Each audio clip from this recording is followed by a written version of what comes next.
pelaksanaan PKM ni dia memang sangat membantu masyarakat kita hari ini untuk lebih peka, lebih bertanggungjawab, lebih beretika dalam menguruskan sampah-sampah yang mereka bawa.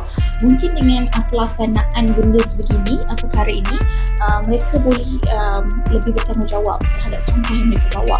Jadi tak adalah mereka buang sampah sembarangan sebab mereka dah merasakan macam mana cuci tandas, kena pakai jaket hijau, jadi macam mana pekerja-pekerja di luar sana yang melakukan kerja tersebut.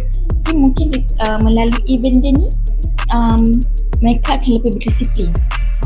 Jadi dekat sini bukan sekadar menghukum, tetapi ia akan menimbulkan perasaan malu terhadap diri mereka apabila mereka terpaksa buat benda tu. Jadi saya sangat bersetuju lah dengan PKM ni, sebab ia akan mendidik. Seperti yang kita tahu, perkara ini bukan baru, tetapi ia juga dilakukan di negara lain juga. Jadi ya, saya sangat setuju.